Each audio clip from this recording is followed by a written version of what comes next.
तुलसी जी की कहानी। कार्तिक के महीने में सब औरतें तुलसी माता को सींचने जाती।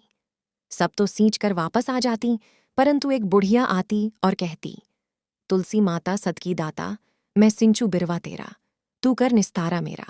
मुझे बहू दे, पीले रंग की धोती दे, मीठे मीठे खास दे, बैकुंठ में वास दे, चटक की चाल दे, अच्छी मौत दे, चंदन का काट दे, अच्छा राज दे, दाल भात खाने को दे, और 11 का दिल दे, कृष्ण का कंधा दे, तुलसी माता। ये बात सुन सुनकर सूखने लगी तो भगवान ने पूछा, हे तुलसी, तुम सुख क्यों रही हो? तुलसी माता ने कहा, मेरे मन की मत पूछो। तब भगवान ने कहा, अगर मैं यह बात नहीं पूछूंगा तो कौन पूछेगा?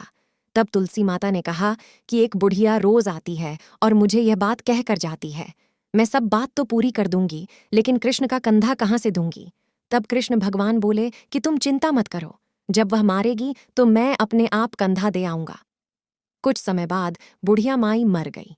सारे गांव वाले इकट्ठे हो गए और उसे ले जाने लगे, तो वह इतनी भारी हो गई कि किसी से भी नहीं उठी। तब सबने कहा, यह तो इतनी पूजा पाठ करती थी, पाप नष्ट होने की माला फेरती थी, फिर भी भारी हो गई। बूढ़े ब्राह्मण के भेष में भगवान आए और उन्होंने पूछा कि यह कैसी भीड़ है? तब सब लोग बोले कि यह एक बुढ़िया मर गई है, लगता है इसने बहुत पाप किए, इसीलिए किसी से उठाती नहीं है। तब भगवान ने कहा, मुझे एक बात कान में खाने दो, उठ जाएगी। भगवान ने उसके कान के पास जाकर कहा, बुढ़िया, मैं अपने मन की निकाल ले, पितांबर की बैकुंठ का बस ले, छटक की चाल ले, चंदन का काट ले, जालर की झंकार में दाल भात का जीवन ले, कृष्ण का कंधा ले। यह बात सुनते ही बुढ़िया माई हल्की हो गई। भगवान उसे अपने कंधे पर उठाकर ले गए, उसे मुक्ति मिल गई।